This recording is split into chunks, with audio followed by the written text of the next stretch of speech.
Reproduction. I am आकांक्षा और आज हम सभी क्लास 7 साइंस का chapter number 12 reproduction in plants का चैप्टर करने जा रहे हैं। The production of new individual ones from their parents is known as reproduction. Reproduction में पेरेंट्स से जो है उनका जो न्यू इंडिविजुअल यानी वैसा ही न्यू लिविंग ऑर्गेनिज्म पैदा होता है। जैसे आप ले लीजिए, एक पेरेंट प्लांट से एक बेबी प्लांट पैदा होता है। सकते हैं modes of reproduction. Okay, in vegetative parts क्या होते हैं हम देखते हैं। प्लांट्स में जो है कुछ कॉमन पार्ट्स होते हैं जो हर एक प्लांट में ज़्यादातर होते हैं। तो लीव्स होते हैं, फिर स्टेम होते हैं, रूट होते हैं। ये तीनों पार्ट्स हर प्लांट में ज़्यादातर होते हैं। ऐसे ही पार्ट्स जो ज़्यादातर जो हैं प्लांट में होते हैं उन्हें बोलते हैं वेजिटेटिव पार्ट। अब रिप्रोडक्टिव जो है हमारा फ्लावर है। अब जो है एक है एसेक्सुअल रिप्रोडक्शन, दूसरा है सेक्सुअल रिप्रोडक्शन। अब एसेक्सुअल रिप्रोडक्शन में plants can give rise to new plant without seeds and in sexual reproduction plants give rise to new plant with seeds. Sexual में हमें सीड से होते हैं प्लांट ग्रो करते हैं, एसेक्सुअल में विथआउट सीड्स। अब एसेक्सुअल में हम बिना सीड्स के जैसे न्यू प्लांट्स ग्रो होते हैं वो पढ़ेंगे। वेजिटेटिव प्रोपगेशन, आप वेजिटेटिव प्रोपगेशन वर्ड से ही समझ रहे हैं, वेजिटेटिव पार्ट से जो ग्रो करें न्यू प्लांट्स। अब वेजिटेटिव प्रोपगेशन में वेजिटेटिव पार्ट से ग्रो करते हैं न्यू प्लांट्स। हमने स्टेम देखा था तो हमें याद आता है पोटैटो का। तो पोटैटो में जो ब्लैक ब्लैक स्पॉट्स होते हैं ना, ये देख रहे हैं जहाँ से ग्रीन ग्रीन निकल रहे हैं, स्पॉट को आइज़ बोलते हैं। अगर आप इन्हें कट करके ज़मीन में गाड़ के फेवरेबल कंडीशन देते ग्रो कर जाते हैं न्यू प्लांट में। फिर नेक्स्टली जो है स्टेम कटिंग ऑफ रोज़, हम स्टेम कट करके रोज़ का लगा देते हैं सॉइल में, फेवरेबल कंडीशन देते हैं, वो भी ग्रो कर जाता है। तो रोज़ में जो है हम कटिंग का प्रोसेस यूज़, उसको कट करके लगाते हैं नोड से। ओके, नेक्स्टली जो है आप देख सकते हैं ginger with new plant sprouting from it. Ginger से भी ऐसे ही होता है, कई टाइम के बाद उससे भी उसके आइज़ जो होते हैं उससे निकल जाता है जो न्यू प्लांट है। नेक्स्टली ब्रायोफाइलम, हम सोचते हैं ब्रायोफिलम से कैसे निकलता है, लेकिन इसके लिए हमें बड के बारे में पढ़ना पड़ेगा जो यहाँ पे ऊपर दिया हुआ है। बड क्या होता है, एक हम सुनते हैं बड होते कली, फ्लावर की कली, बट यहाँ पे वो वाला बड नहीं है। आप देखते हैं कहीं पे भी लीव्स के पास छोटे छोटे से, ये देख रहे हैं बड इन एक्स, ये छोटे छोटे से जो होते हैं इनमें छोटा सा स्टेम होता है और बहुत सारी यंग न्यू बॉर्न लीव्स होती हैं, तो इसी को बोलते हैं बड। इनसे भी न्यू प्लांट्स ग्रो कर सकते हैं। और ब्रायोफाइलम में कैसे ग्रो करते हैं, उसमें लीव्स के थ्रू ग्रो करते हैं। एसेक्सुअल रिप्रोडक्शन में उनके लीव्स अगर गिर जाएं, उनके पार्ट से डिटैच होकर मॉइस्ट सॉइल में गिरे, गीली मिट्टी होनी ज़रूरी है, तो उसके जो कॉर्नर में जो है ना बर्ड्स होते हैं लीफ के कॉर्नर, जिसके कारण न्यू प्लांट्स ग्रो कर जाते हैं इजीली। आपको समझ में एक बर्ड और दो काम ब्रायोफिलम भी आपको समझ आए। कैक्टाई, आप सोच रहे होंगे कैक्टाई में कैसे होती है रिप्रोडक्शन के बाद, कैसे वो होते हैं एसेक्सुअल रिप्रोडक्शन में। तो कैक्टाई का जो मेन बॉडी से जैसे ही कोई पार्ट डिटैच हो जाता है, गिर जाता है, तो वो अलग ही न्यू प्लांट बन जाता है। देखिए आप, each detached part can grow into one new plant in cacti. Okay, पर फ़र्क क्या है एसेक्सुअल रिप्रोडक्शन और सेक्सुअल रिप्रोडक्शन में। In asexual reproduction plants are grown without seeds, in sexual reproduction with seeds. आप जानते हैं कि एसेक्सुअल रिप्रोडक्शन वाले जो प्लांट है वो जल्दी ग्रो कर जाएंगे। क्यों? क्योंकि उनको डायरेक्ट लगा दिया है, उनमें से उनके लीव्स वगैरह पहले से ही ग्रोन है। और वहीं सेक्सुअल वाले में अभी सीड ग्रो करेगा, एक लीफ निकलेगी, दूसरी निकलेगी, तो टाइम लगेगा। फिर जो है जल्दी से फ्रूट्स वगैरह बियर होते हैं सेक्सुअल रिप्रोडक्शन वाले में। अब क्वेश्चन ये है, आपको ये बताना है कौन से रिप्रोडक्शन में पेरेंट प्लांट के एकदम डिट्टो कॉपी होगा। एसेक्सुअल रिप्रोडक्शन वाला प्लांट अपने पेरेंट का एकदम कॉपी होगा या सेक्सुअल रिप्रोडक्शन वाला, आप सोचिए और कमेंट कीजिए। बडिंग, अब हम यीस्ट के बारे में पढ़ चुके हैं रेस्पिरेशन इन ऑर्गेनिजम्स में। यीस्ट एक एनारोबिक जो है, हमने एनारोब्स में पढ़ा था, एनारोबिक रेस्पिरेशन करने वाला ईस्ट केक। अब आपको समझाते हैं बडिंग क्या होता है। हम देखते हैं कि अगर हम ईस्ट केक के पीसेस को रख दें, ध्यान से देखने, हम देखते धीरे धीरे धीरे, देखिए यहाँ पे दिखा रहे, धीरे से वो थोड़ा ग्रोथ करते, ये होता है बड, जो जाके आगे बड बनता है। ऐसे ही धीरे धीरे उस बड से न्यू ईस्ट निकलता है। ऐसे से ये कुछ ही घंटों में लाखों हो जाते हैं, इतने जल्दी इनका रिप्रोडक्शन होता है। The small bulb like projection, ये जो बल्ब लाइक प्रोजेक्शन निकल रहे हैं इन्हीं को बोलते हैं बड। फ्रेगमेंटेशन, अब हम देखते हैं एल्गे। आपको बताना है एल्गे क्या हमने पहले साइंस के किसी चैप्टर में पढ़ा है? अगर हमने पढ़ा है तो आपको ये बताएं कि उसकी क्या क्वालिटी हमने पढ़ी थी। एल्गे जो है आप देख सकते हैं, इनका जो है फ्रेगमेंटेशन से होता है इनका एसेक्सुअल रिप्रोडक्शन। कैसे होता है कि वो जो आपका एल्गे है, आप देख सकते हैं an algae break up into 2 और more fragments. The reproduction in which any organism break into fragments to produce new ones is called fragmentation. अब 2 parts, मतलब पार्ट्स को ही फ्रेगमेंट बोला जाता है। ये एल्गे बड़ा हुआ, टूट गया 2 हिस्सों में या 3 हिस्सों में, फिर वो 3 हिस्से बड़े हुए, टूट गए, ऐसे वो भी बहुत जल्दी हो जाए। स्पोर फॉर्मेशन, हम देखते हैं स्पोर फॉर्मेशन क्या होता है। चैप्टर 1 में you have learned about fungi, आपको फंजाई के बारे में याद होगा ही। तो हम अभी स्पोर्स का देखते हैं क्या दिया हुआ है। हाइड्राफिया, आप देख सकते हैं इसमें कुछ प्लांट्स के नेम दिए हुए हैं, बट स्पोर्स जो हैं, ये पॉइंट नोट कर लीजिए, spores are asexual reproductive bodies.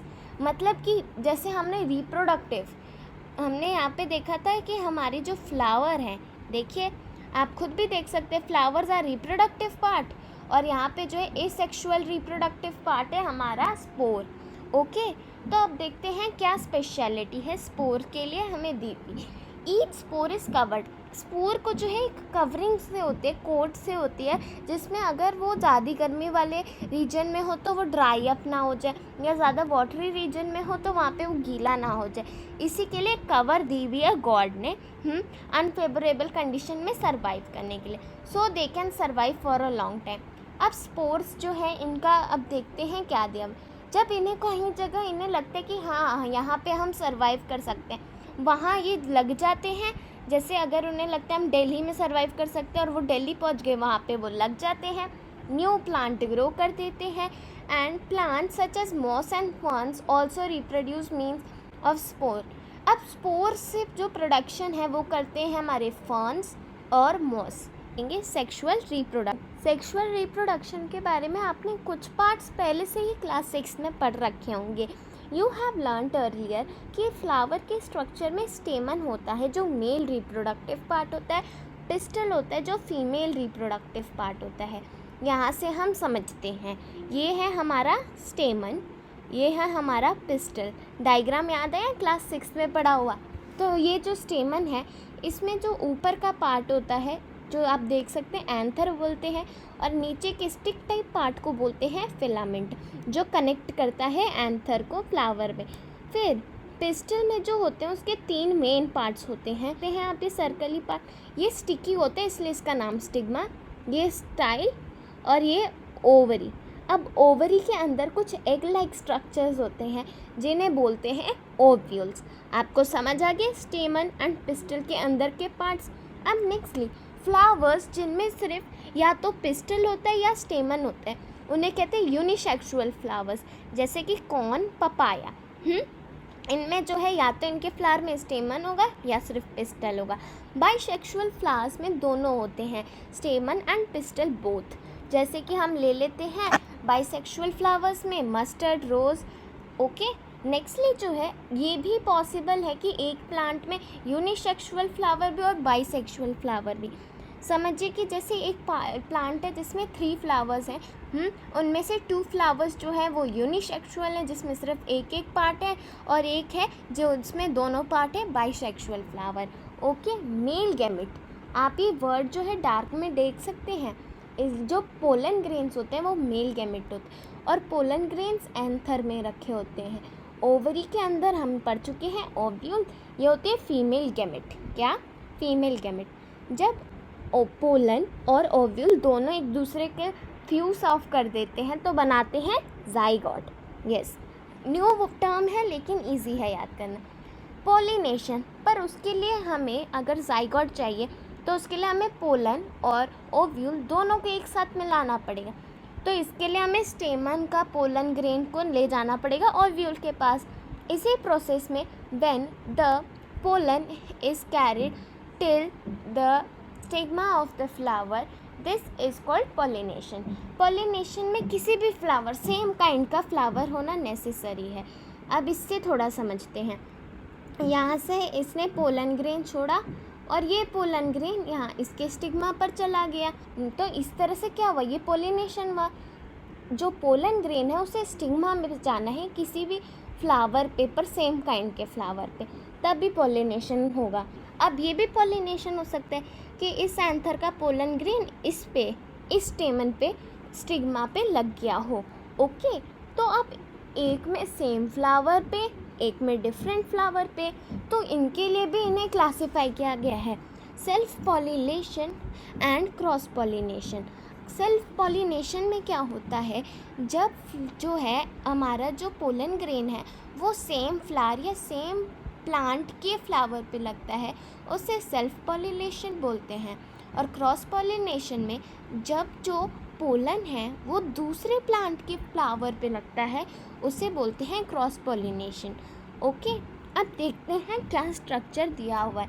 Pollen grain यहाँ गया स्टिग्मा पे, स्टिग्मा से एक पोलन ट्यूब बनाए, यहाँ पे थे हमारा ओव्यूल, ओव्यूल के अंदर ये सर्कल, इसे बोलते हैं ओवम। फिर ये ट्यूब से इधर ट्रांसफ़र हुआ, यहाँ जाइगोट बना। ओके, अब फिर जो है हम देख सकते हैं fertilisation.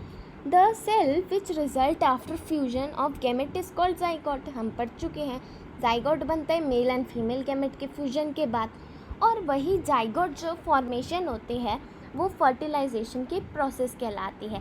The formation of zygote due to fusion of male and female gamete is called fertilization. The zygote develops into embryo. फिर क्या होता है, धीरे धीरे जाइगोट बढ़ता है और एम्ब्रियो बन जाता है। Foods and seeds formation. Fertilization के बाद जो ओवरी है वो ग्रो कर जाती है, फ्रूट बनती है, और उसके सारे जो पेटल्स होते हैं और जो बाकी पार्ट्स होते हैं वो गिर जाते हैं, और ओवरी जो होती है, ये फ्रूट जो है ना वो ओवरी है, राइपेंड ओवरी। फिर नेक्स्टली सीड जो है वो डेवलप हो जाते हैं। हम देखते हैं एप्पल खाते सर, उसके अंदर सीड। ये सीड्स होते क्या हैं ये भी तो जाने हम। द सीड, ये सीड में आपने सीड कोट पढ़ा हुआ है, सीड कोट के अंदर होता है एम्ब्रियो। हमने देखा है कुछ फ्रूट्स जो होते हैं फ्लैशी होते हैं, फ्रूटी होते हैं, जूसी होते हैं, जैसे मैंगो, ऑरेंज, और वहीं जो है कुछ फ्रूट्स होते हैं जो फ्रेशी वगैरह नहीं होते, हार्ड होते हैं, जैसे कि वॉलनट्स, आलमंड्स। तो वॉलनट्स और आलमंड्स को हम इसलिए क्या बोलते हैं, dry fruit. Seed dispersal. Seed dispersal होना क्यों चाहिए और क्यों होता है ये भी हम जान लेते हैं। सीड डिस्पर्सल जो है ये इसीलिए होता है ताकि पेरेंट प्लांट और बेबी प्लांट के बीच में फाइट ना हो। अगर पेरेंट प्लांट के पास ही बेबी प्लांट ग्रो करेगा, ऐसे अगर पेरेंट प्लांट के पास 100 बेबी प्लांट ग्रो कर जाए तो प्रॉब्लम होगी। वाटर के लिए फ़ाइट होगा, ऑक्सीजन के लिए फ़ाइट होगा, कार्बन डाइऑक्साइड के लिए फ़ाइट होगा, हर चीज़ के लिए फ़ाइट होगी, जो अच्छा नहीं है। इसीलिए सीड डिस्पर्सल होता है। अब सीड डिस्पर्सल कैसे होता है, एयर के थ्रू। कुछ सीड्स इतने लाइट होते हैं, जैसे आप देख सकते हैं ड्रम स्टिक एंड मेपल के सीड्स, वो विंग लाइक स्ट्रक्चर भी होते हैं जो हवा में उड़ जाते हैं और जाके कहीं और ग्रो करते हैं। कुछ जो है फिर वो वाटर के थ्रू जाते हैं। अब वाटर के थ्रू कैसे जाते हैं, जैसे कि आप कोकोनट को देखते हैं, कहीं पे भी दिखाते कि कोकोनट डूबते हुए समुद्र में जा रहे हैं, तैरते हुए ऊपर। इसी तरह से कुछ का सीड डिस्पर्शन वाटर के थ्रू होते हैं। जैसे जो प्लांट वाटर के नियर होते हैं उनके सीड्स कई बार वाटर में गिर जाते हैं, जैसे कि आप कोकोनट देखते तैरते हुए चला। तो उसके लिए कंडीशन ये होनी चाहिए कि उस फ्रूट या उस सीड को जो है थोड़ा सा हेयरी होना चाहिए ताकि वो वाटर में जा सके और थोड़ा स्पॉन्जी भी हो। है एक और तरीका है क्या, ज़ैंथियम और यूरेना। ये कैसे जाते हैं, इनमें हुक्स लाइक स्ट्रक्चर होते हैं। कोई भी एनिमल जब प्लांट पर आता है, क्यों आता होगा प्लांट पर, हाँ ये पॉइंट छूटा हुआ था इसीलिए, क्योंकि हमें पता है फ्लावर में जो पोलन ग्रेन्स है ना, और फ्लावर इसलिए इतना ब्यूटीफुल होता है कि इंसेक्ट्स जाएँ अट्रैक्ट होकर, हाँ, और इंसेक्ट्स जो है पोलन उनके शरीर पे लग जाए और वो कहीं और पोलन ट्रांसपोर्ट कर दे। उसी तरह से ज़ैंथियम वगैरह की जो सीड्स होते हैं इनमें हुक होते हैं। जैसे कोई एनिमल फ्रूट को खाता है, ये हुक उनमें फंस जाता है और जाकर कहीं और सीड डिस्पर्स्ड हो जाते हैं ज़ैंथियम और यूरेना का। कीवर्ड्स भी आपको